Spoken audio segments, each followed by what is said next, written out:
حضرات، گزشتہ جمعے میں نے کچھ اشارہ کیا تھا کہ آج امام مہدی کے بارے میں جو ہمارے ہاں تصورات ہیں ان کے موضوع پر کچھ گفتگو ہوگی۔ یہ اصل میں ایک سلسلے کی کڑی ہے۔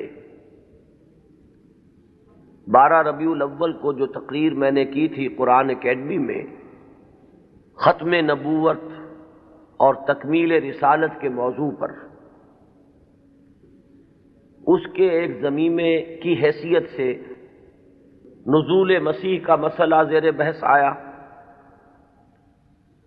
اب ظاہر بات ہے کہ نزول مسیح سے پہلے رفع مسیح علیہ الصلاۃ والسلام کا مسئلہ ہے۔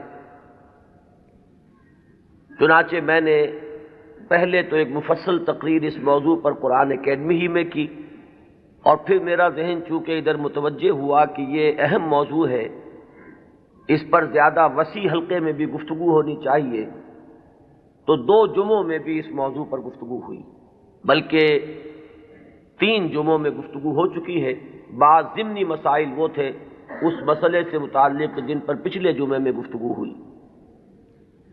اب آج اسی ضمن میں چونکہ ایک مسئلہ جنہیں عام طور پر امام مہدی کہا جاتا ہے ان کا بھی ہے، اور اس کا تعلق اس پہلو سے بھی ہے کہ آن جہانی غلام احمد قادیانی نے جہاں مسیح موعود ہونے کا دعویٰ کیا وہاں مہدی معہود ہونے کا دعویٰ بھی کیا، اور ایک نہایت ضعیف روایت کا سہارا لے کر کہ لا مہدی الا عیسیٰ، انہوں نے اپنی ذات میں ان دونوں وعدوں کو جمع کر لیا کہ جن احادیث میں حضرت مسیح علیہ السلام کے نزول کی خبر دی گئی ہے وہ بھی مسیح عیسیٰ ابن مریم نہیں بلکہ مسیل مسیح، وہ میں ہوں، اور جن احادیث میں امام مہدی کے بارے میں اخبار ہیں وہاں بھی در حقیقت جس شخصیت کے ظہور کی پیشین گوئی کی گئی ہے وہ میں ہی ہوں۔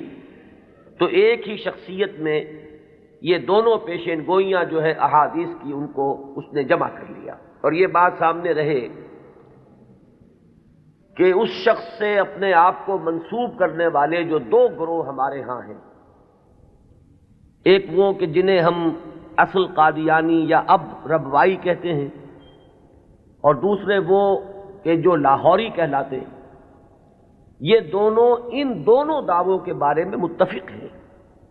اختلاف ایک اضافی دعوے کے بارے میں ہے، وہ اپنی زندگی کے آخری دور میں صریحاً نبوت کا دعویٰ ہے جو غلام احمد قادیانی نے کیا۔ اس دعوے کے بارے میں کچھ تعویلوں کے حوالے سے لاہوری جماعت منکر ہے کہ وہ دعویٰ ہوا ہی نہیں، یا یہ کہ اس کی تعویل ایسی کرتے ہیں کہ موقف ان کا یہ ہے کہ ہم غلام احمد کو نبی نہیں مانتے بلکہ ہم مسیح موعود اور مہدی معہود مانتے ہیں۔ تو جہاں تک ان دونوں دعووں کا تعلق ہے ان میں یہ دونوں جماعتیں مجتمع ہیں، ان کو ان دونوں حیثیتوں سے ماننے والے یہ ہیں، صرف جو فرق ہے ان کے مابین وہ نبوت کے دعوے کے بارے میں۔ اب اس مسئلے پر اس تمہید کے بعد جو بات میں کرنا چاہتا ہوں جو اہم ترین ہے وہ یہ ہے کہ امام مہدی کا جو تصور ہمارے ہاں ہے اس میں ذہنوں میں بڑا انتشار ہے، کنفیوژن ہے، اس لیے کہ 2 مہدی جمع ہو گئے۔ ایک تصور مہدی کا وہ ہے جو اہل تشیع کے ہاں ہے، اور ایک تصور مہدی کا وہ ہے جو اہل سنت کے ہاں ہے۔ ان دونوں میں زمین و آسمان کا فرق ہے۔ صرف ایک لفظی اشتراک نے، ایک نام کے مشترک ہونے نے ذہنوں کے اندر بہت سے مغالطوں کا جال جو ہے وہ پھیلا دیا ہے۔ اس کے لیے مجھے جو بنیادی فرق ہے اہل سنت میں اور اہل تشیع میں، اس میں سے ایک موضوع پر گفتگو کرنی ہوگی۔ اہل سنت کا جو مجمع علیہ عقیدہ ہے اسی سے ہم نے گفتگو شروع کی تھی، وہ ختم نبوت۔ نبی اکرم صلی اللہ علیہ وسلم پر ہر نوع کی نبوت ختم ہو چکی، آپ کے بعد کوئی نبی نہیں ہے، نہ کوئی ذلی ہے، نہ بروزی ہے، نہ جزوی ہے، نہ کلی ہے، نہ صاحب شریعت ہے، نہ بغیر شریعت ہے، نہ صاحب کتاب ہے، نہ بغیر کتاب ہے۔ نبوت کی بنیاد ہے وحی نبوت پر، اور وحی نبوت کا دروازہ بند ہو چکا، یہ کھڑکی ہمیشہ ہمیش کے لیے بند ہو۔ اسی ضمن میں نبوت کا خاصہ ہم مانتے ہیں عصمت، معصوم ہونے۔ معصومیت جو ہے یہ خاصہ نبوت ہے اہل سنت کے نزدیک۔ جب نبوت ختم ہوئی تو معصومیت بھی ختم ہوئی۔ اب خطا کا امکان ہے، اجتہاد کا دروازہ ہے، کھلا ہے، کوشش کرو، محنت کرو، صحیح سے صحیح رائے تک پہنچنے کے لیے ایڑی چوٹی کا زور لگاؤ، کتاب و سنت کے جو محکمات ہیں، جو اس کی اساسات ہیں، اس سے استدلال کرتے ہوئے، استنباط کرتے ہوئے نتائج تک خود پہنچو، یہ اجتہاد ہے۔ اس اجتہاد میں جہاں ثواب کا امکان ہے، خطا کا بھی۔ ثواب یہاں سے والا ثواب نہیں، صاد والا ثواب، جس سے آپ بولتے ہیں صائب الرائے، وہ شخص کے جس کی رائے صحیح ہوتی ہے۔ تو ثواب کا بھی امکان ہے کہ صحیح رائے تک انسان پہنچ جائے، اور خطا کا بھی احتمال ہے۔ یہ جو خطا کا احتمال ہے، اگر پوری نیک نیتی سے خطا ہوئی ہو، انسان کی اپنی نیت میں کوئی فساد نہ ہو، اس کے اپنے اندر کوئی اس کے ارادوں میں کجی نہ ہو، تو اگر خلوص اور اخلاص کے ساتھ ایک مجتہد غلطی کرتا ہے، خطا کرتا ہے، ہمارا موقف یہ ہے کہ اسے بھی اجر ملے گا، اکیرا اجر ملے گا، اس لیے کہ اجتہاد کا مادہ وہی جہد ہے۔ اس نے خلوص کے ساتھ محنت کی ہے، جد و جہد کی ہے، مطالعہ کیا ہے، غور و فکر کیا ہے، کتاب و سنت کی نصوص کو کھنگالا ہے، اس نے ایک رائے قائم کی ہے۔ اس رائے کے قائم کرنے میں اگر وہ بربنائے طبع بشری کسی خطا کا مرتکب ہو گیا ہے تو یہ اس کے دسترس سے، اس کے اختیار کے دائرے سے باہر ہے، لہذا اسے اس کی محنت کا اجر و ثواب ضرور ملے گا۔ تو مجتہد مخطی کے لیے اکیرا ثواب ہے، اور مجتہد مصیب یعنی جو ثواب تک پہنچ گیا، صحیح رائے تک پہنچ گیا، اس کے لیے دوہرا اجر۔ یہ معاملہ میں نے اس سے پہلے بھی ایک مرتبہ عرض کیا تھا کہ ہمارے ہاں اتنا قطعی ہے کہ ہمارے نزدیک حضرت ابو بکر بھی معصوم نہیں ہے، حالانکہ بالاتفاق وہ سب سے افضل ہے پوری نوع انسانی میں انبیاء کے بعد، افضل البشر بعد الانبیاء بالتحقیق، صرف اس امت میں نہیں، کل نوع انسانی میں۔ جیسے کہ محمد الرسول اللہ صلی اللہ علیہ وسلم تمام انبیاء سے، تمام رسولوں سے افضل ہیں، اسی طرح آپ کی امت کے جو صدیق اکبر ہیں وہ تمام امتوں کے صدیقین سے افضل ہیں، افضل البشر بعد الانبیاء بالتحقیق ابو بکر الصدیق رضی اللہ تعالیٰ عنہ۔ اب آپ سوچئے، ہماری یہ رائے ہے، کسی کی ہو یا نہ ہو اس سے اس وقت سروکار نہیں ہے، ہماری یہ رائے ہے، اور پھر بھی ہم کہتے ہیں کہ ابو بکر بھی خطا سے محفوظ نہیں، معمول نہیں، ان سے بھی خطا کا امکان ہے، وہ معصوم نہیں ہے۔ عصمت جو ہے وہ خاصہ نبوت ہے، وہ محمد کے ساتھ ختم ہو گئی صلی اللہ علیہ وسلم۔ ابو بکر سے خطا ہو سکتی ہے، عمر سے ہو سکتی ہے، عثمان سے ہو سکتی ہے، علی سے ہو سکتی ہے، ہر شخص سے ہو سکتی ہے۔ اگر ان چار سے ہو سکتی ہے تو بقیہ پوری نوع انسانی تا قیام قیامت جو آنے والی ہے ان میں کوئی ان سے افضل نہیں ہو سکتا، بات ختم۔ لیکن اہل تشیع کا عقیدہ یہ ہے کہ نبوت کا دروازہ تو بند ہوا ہے، لیکن اس کے بعد امامت معصومہ کا ایک سلسلہ چل رہا ہے، اور یہ امامت معصومہ اہل بیت میں ہے۔ نبی اکرم صلی اللہ علیہ وسلم کی جو اولاد حضرت فاطمہ رضی اللہ تعالی عنہا سے چلی ہے، یہ اس میں امامت معصومہ کا ایک سلسلہ ہے کہ جو چل رہا ہے۔ تو آپ اچھی طرح جان لیجئے کہ ہمارے نقطۂ نگاہ سے تو وہ بھی ایک جزوی نبوت ہو گئی، جہاں خاصہ عصمت آ گیا، نبوت کا ایک جز آ گیا۔ تو ہمارے اور ان کے درمیان جو سب سے اہم اختلاف ہے یہ کہ صحابہ میں افضل کون ہے، یہ معاملہ تو کچھ لوگوں کے اپنے ذوق کا بھی ہو سکتا ہے، مزاج اور افتاد کا بھی ہو سکتا ہے۔ ظاہر بات ہے کہ پسند ناپسند پر تو انسان کو اختیار بھی نہیں ہو سکتا۔ میں نے کئی مرتبہ عرض کیا کہ ایک ہی پودا ہے گلاب کا، اس پر پھول کھلے ہوئے ہیں، آپ کو کوئی ایک پھول زیادہ پسند آیا، آپ نے اس کو لے لیا، اور آپ بتا بھی نہیں سکیں گے کہ اس میں آخر سبب کیا ہے، آپ نے دوسرے پھولوں کو چھوڑ کر اسے کیوں منتخب کیا۔ تو یہ معاملہ اتنا بنیادی نہیں ہے، اگرچہ ہمارے نزدیک صحابہ کرام میں افضلیت کا ایک پیٹرن ہے اور وہ معین ہے کہ پوری امت میں افضل ترین 4 خلفاء ہیں، اور ان میں ترتیب فضیلت جو ہے وہ ترتیب خلافت کے مطابق ہے۔ ابو بکر ہیں، عمر ہیں، عثمان ہیں، پھر علی۔ ان کے بعد وہ 6 ہیں عشرہ مبشرہ میں سے، ان کے بعد اصحاب بدر ہیں، ان کے بعد اصحاب شجرہ ہیں، ان کے بعد تمام صحابہ ہیں، اور ان کے بعد پھر اب سلسلہ جو ہے وہ چلتا جائے گا۔ آگے بات میرٹ پر ہوگی، شخصی میرٹ پر، لیکن یہاں جو ہے معاملہ شخصی میرٹ کا نہیں ہے، یہاں تو معاملہ جو ہے معین ہے کہ یہ سیڑھیاں ہیں۔ تو یہ ہے ہمارا ایک موقف، لیکن میں پھر بھی عرض کروں گا کہ اس کو میں کوئی اہم عقیدے کی بات نہیں کہتا، یہ ایک ذوق کا معاملہ بھی ہو سکتا ہے۔ یہاں تک کہ امام الہند حضرت شاہ ولی اللہ دہلوی رحمۃ اللہ علیہ نے ایک بڑی عجیب بات لکھی۔ وہ یہ لکھتے ہیں کہ اگر میری طبیعت کو اس کے آزاد رجحان پر چھوڑ دیا جائے تو وہ فضیلت علی کی طرف زیادہ مائل ہے۔ کتنی سچی بات کہی ہے کہ میرے ذاتی رجحان کو، میری طبیعت کو، ایک ہے میرا ذوق، اگر اسے آزاد چھوڑ دیا جائے تو وہ کچھ فضیلت علی کی طرف زیادہ اس کا رجحان ہے، وہ زیادہ قائل ہے، لیکن مجھے حکم ہوا ہے کہ میں فضیلت کا اقرار کروں ابو بکر اور عمر اور عثمان کی۔ اب یہ ہے مقام، یہ جامعیت ہے، یہ توازن ہے۔ لہذا میں عرض کروں گا کہ اس مسئلے کو میں پھر بھی ثانوی کہوں گا، دوسرے درجے میں، لیکن یہ جو بنیادی بات ہے یہ بہت بڑا اختلاف ہے، اور ہمارے اعتبار سے تو در حقیقت یہ ایک جزوی نبوت ہے کہ جس کے قائل ہیں ہمارے یہ بھائی جو اپنے آپ کو اہل تشیع کہتے ہیں۔ بہرحال ان کا بھی آگے سلسلہ، یہ عام معلومات کے لیے بھی بات ہے کہ ذہنوں میں رہنی چاہیے، ہمیں اکثر و بیشتر بڑی بنیادی باتیں بھی اپنی تاریخ کی معلوم نہیں۔ ہم چونکہ سنی ہیں، سنیوں کے اختلافات تو ہم خوب جانتے ہیں، لیکن یہ کہ اہل تشیع میں اختلاف آگے کیا ہوئے ہیں اکثر و بیشتر ہمارے علم میں نہیں ہے۔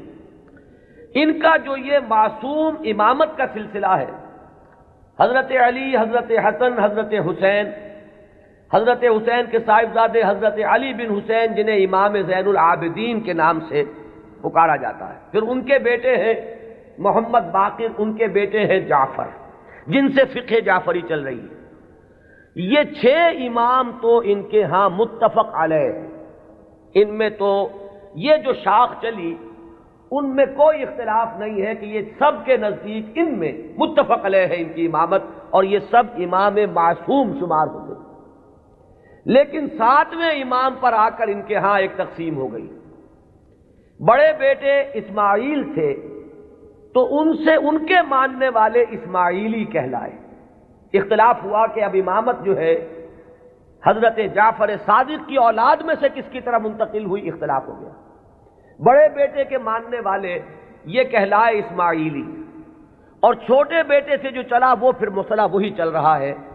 ان کے پھر مزید 6 امام ہیں، جن میں سے 11ویں امام جو ہے ان کے بارے میں ایک تو تاریخ کی روایت یہ ہے کہ وہ لا ولد فوت ہو گئے، اور ایک روایت جو اہل تشیع کے ہاں ہے وہ یہ ہے کہ ایک بچہ ان کے ہاں ہوا تھا جس کو انہوں نے اخفاء سے کہیں بھیج دیا باہر، اندیشہ یہ تھا کہ حکومت وقت اس کو قتل نہ کرا دے۔ وہ ہیں ان کے تصور میں امام مہدی، وہ جن کو بچا لیا گیا تھا وہ کہیں کسی غار میں روپوش ہیں، اور وہیں ہیں، آخری زمانے کے قریب ان کا ظہور ہوگا، وہ زندہ ہیں، غار میں موجود ہیں، ان کا ظہور ہوگا، وہ امام المہدی ہیں، اور ان کے آنے کے بعد پھر یہ مسلک بھی ظاہر بات ہے کہ اسلام ان کے نزدیک تو وہی ہے جسے وہ اسلام کہہ رہے ہیں، یعنی شیعیت جسے ہم کہتے ہیں، اس مسلک کی بھی فتح ہوگی، اور یہی اسلام جو ہے پھر پوری دنیا کے اوپر چھا جائے گا۔ انہیں قائم آل محمد بھی ان کے ہاں کہا جاتا ہے۔ تو یہ ہے تصور امامت کا اور امام مہدی کا شیعہ حضرات کے۔ چونکہ درمیان میں میں نے بات آپ کو ایک بتائی تھی کہ 7ویں امام پر آ کر اختلاف ہوا ہے، تو جو بڑے بیٹے اسماعیل سے جو سلسلہ چلا وہ بھی کچھ عرصے کے بعد 2 حصوں میں تقسیم ہو گیا۔ ان میں سے ایک حصہ ابھی چل رہا ہے کہ وہ امامت نسلاً بعد نسل چلی آ رہی ہے، وہ تو ہمارے ہاں کے یہ اسماعیلی ہیں۔ یہ اسماعیلی اس وقت جو ان کے امام ہیں آغا خان تھے، آغا خان کے پوتے اب ان کے امام ہیں، اب کریم آغا خان، یہ ان کے نزدیک امام معصوم ہیں، ان سے کسی خطا کا امکان ہی نہیں۔ سر سلطان محمد خان جو آغا خان تھے، ان کے تو یہ الفاظ بھی منقول ہوئے ہیں کہ جب میں شراب پیتا ہوں تو شراب جب میرے ہونٹوں کو مس کرتی ہے تو پاک ہو جاتی ہے۔ یعنی یہ امام معصوم تو وہ شے ہے کہ جس سے کوئی ناپاک چیز چھوئے گی تو پاک ہو جائے گی۔ جیسے وہ تصور ہے کہ ایک چیز، ایک پتھر کوئی ایسا بھی ہے کہ جس کو وہ چھو لے وہ سونا بن جاتا ہے، تو اسی طریقے سے یہ امامت معصومہ کیا ہے اس کا آپ تصور کیجئے۔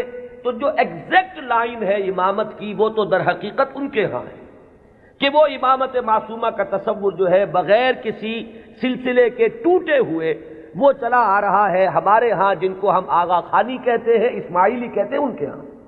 ان کے ہاں دوسری شاخ وہ ہی تھی کہ اس میں بھی آگے چل کر امام غائب ہو گیا، وہ دوسرا امام ہے غائب۔ تو ایک امام غائب تو وہ ہیں جنہیں امام المہدی کہا جاتا ہے، وہ ہمارے ہاں کے جو عام شیعہ حضرات ہیں جنہیں اثنا عشری شیعہ کہتے ہیں، یعنی 12 اماموں کے ماننے والے۔ ایک وہ جو شاخ اوپر والی ہے اس کو شش امامیہ کہتے ہیں، یعنی 6 اماموں تک تو متحد آئے، اس کے بعد 6 کے بعد 7ویں امام پر ایک شاخ نکل گئی، تو وہ شش امامیہ کہلاتے ہیں ان کے نزدیک، اور خود کو یہ کہتے ہیں اثنا عشری۔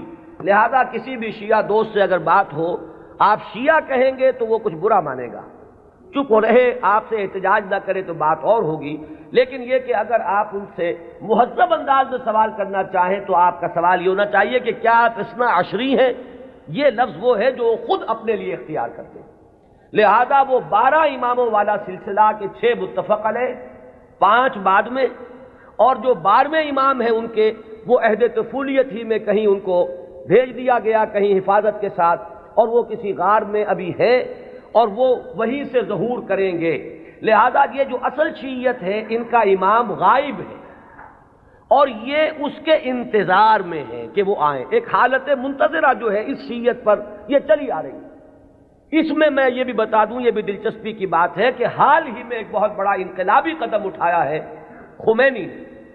خمینی نے یہ فلسفہ پیش کیا اور اس کو قبول حاصل ہو گیا ایران میں کہ یہ جو ہم امام منتظر کے انتظار میں رہیں گے اور کچھ نہیں کریں گے تو یہ تو بہت غلط معاملہ ہے کہ آنے والا ہی آئے گا تو کچھ ہوگا، ہم تو کچھ کر نہیں سکتے۔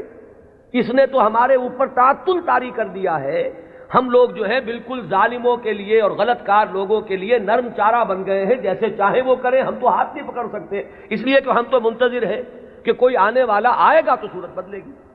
تو انہوں نے فلسفہ پیش کیا کہ جب تک وہ امام غائب ظاہر نہیں ہوتے، نائب امام کی حیثیت سے کوئی شخص وہ تمام اختیارات ہاتھ میں لے سکتا ہے جو اصل میں امام کے۔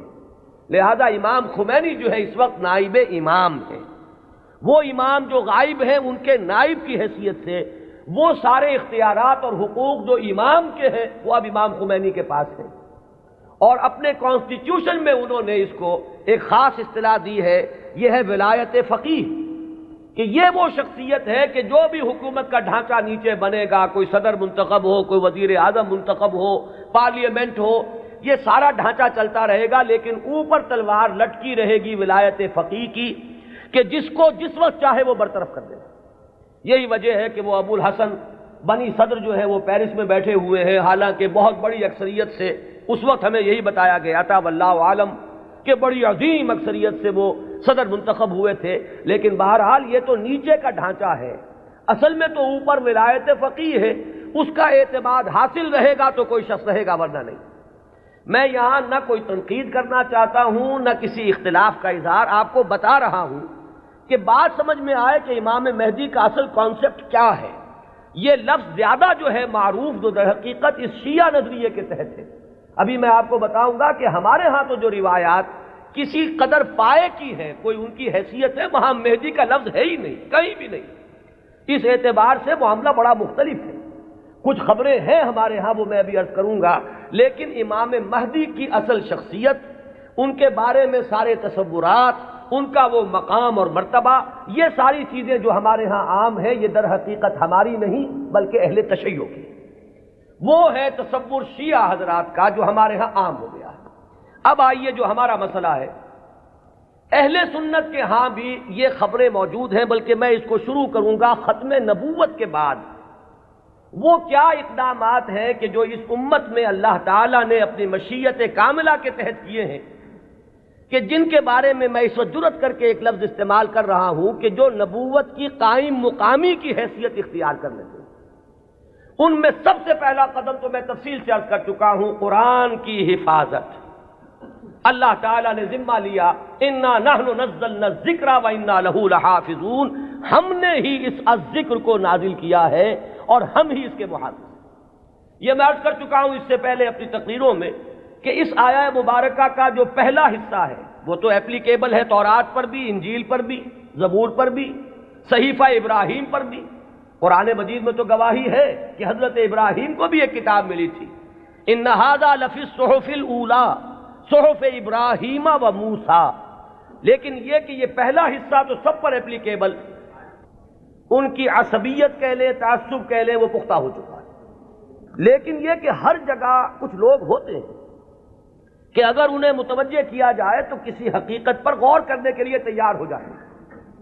تو چونکہ ان کے ہاں جو بات چلی، اجرائے وحی سے بات شروع ہوئی، تو ایک بڑی عام جو سطح ہے، کامن سینس کی سطح، اس پر وہ بات ان کی بڑی وزنی تھی۔ بات یہ تھی کہ جب نبوت کی اصل ضرورت ہے انسان کی ہدایت، تو انسان ختم نہیں ہوا، نبوت کیسے ختم ہو گئی؟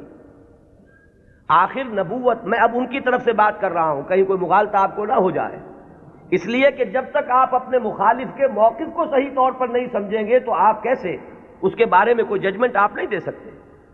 ان کی دلیل کیا ہے کہ نبوت کوئی ہابی تو نہیں تھی بعض اللہ کی، جب چاہا جاری رکھا، جب چاہا ختم کر دیا۔ یہاں ہر چیز جو ہے حکمت کے ساتھ ہے، کوئی مقصد ہے، کوئی غایت ہے، ربنا ما خلقت ھذا باطلا۔ تو نبوت کی اصل غرض و غایت نوع انسانی کی ہدایت یا اتمام حجت۔ اب وہ نوع انسانی ختم نہیں ہوئی تو نبوت کیسے ختم ہو گئی؟ وحی کا دروازہ کیسے بند ہو گیا؟ یہ دلیل تھی جو کامن سینس کے لیول پر کافی اپیلنگ ہے، بات سمجھ میں آتی ہے۔ یہاں ہمیں سمجھنا ہوگا کہ جب ہم اس کے قائل ہیں کہ نبوت، وحی نبوت کا دروازہ بند ہو گیا، تو خلق کی ہدایت کی جو ضرورت ہے اس کو اب کن ذرائع سے پورا کیا گیا، ان چیزوں کو اگر سمجھ لیا جائے تو وہ دلیل کٹ جائے گی۔ پہلی بات میں عرض کر چکا ہوں پوری تفصیل سے اپنی سیرت کی تقاریر میں بھی اور بعد میں بھی، کہ پہلی بات یہ کہ ہدایت خداوندی اپنے مرحلہ تکمیل کو پہنچ گئی قرآن مجید میں۔ اس حقیقت کا جتنا ادراک ہوگا اور شعور کی سطح پر جتنی ریئلائزیشن ہوگی اس کی، اتنا ہی یوں سمجھیے کہ اس فتنے کا دروازہ بند ہوتا چلا جائے گا کہ وہ ہدایت جو وحی کے ذریعے سے دینی مقصود تھی، وہ اپنے کلائمیکس کو، نقطہ عروج کو، اپنے نقطہ کمال کو پہنچ چکی قرآن مجید میں۔ اور دوسری بات یہ کہ اس ہدایت خداوندی کا وہ جو اب مخزن ہے، علامہ اقبال کے الفاظ میں نوع انسان را پیام آخرین حامل او رحمت للعالمین، اس کی حفاظت کا ذمہ اللہ نے لیا۔ اب یہ ایک بہت بڑا ہسٹوریکل فیکٹ ہے کہ اگرچہ ہم مانتے ہیں سابقہ کتابیں بھی اللہ کی نازل کردہ تھیں، لیکن ان کی حفاظت کا ذمہ نہیں لیا گیا۔ کیا وجہ؟ ترجیح بلا مرجح تو ظلم قرار پائے گی، کوئی نہ کوئی بنیاد ہے ترجیح کی، کہ اس کی حفاظت کا ذمہ لیا اور ان کی حفاظت کا ذمہ نہ لیا۔ کیوں؟ اس لیے کہ یہ ہدایت کامل اور آخری ہدایت ہے۔ اگر یہ بھی گم ہو جائے تو پھر تو یا تو اس کھڑکی کو کھولیے، وہی نبوت کا دروازہ پھر کھلنا چاہیے، ورنہ یہ ہے کہ اگر یہ محفوظ ہے تو پھر کوئی منطقی ضرورت اور عقلی ضرورت اس کھڑکی کے کھولنے کی نہیں۔ تو پہلا انتظام جو اللہ نے کیا ختم نبوت کے بعد، جو ایک خلا پیدا ہوا ہدایت انسانی کے سلسلے میں، اس کے لیے پہلا انتظام قرآن مجید کی حفاظت۔ اب یہ کتاب محفوظ ہے تا قیام قیامت۔ اس کے معنی میں لوگ گھپلا کر لیں، اس کے ترجموں میں تحریف ہو جائے، الہاد ہو جائے، ادھر موڑ لیں ادھر تروڑ لیں، خود بدلتے نہیں قرآن کو بدل دیتے ہیں، ہوئے کس درجہ فقیہان حرم بے توفیق۔ لیکن یہ ترجموں میں ہو سکتا ہے، تفسیروں میں ہو سکتا ہے، متن میں ممکن نہیں ہے۔ وہ ٹیکسٹ جو ہے ہمیشہ ہمیشہ کے لیے محفوظ رہے گا۔ پہلا انتظام یہ ہے۔ دوسرا انتظام جو ایک ضمانت دی ہے اللہ تعالیٰ نے اور جس کی خبر دی ہمیں محمد الرسول اللہ صلی اللہ علیہ وسلم، ضامن تو اللہ ہے لیکن اس کی خبر دینے والے اللہ کے رسول ہیں۔ آپ نے فرمایا، یہ دو اعتبارات سے احادیث آتی ہیں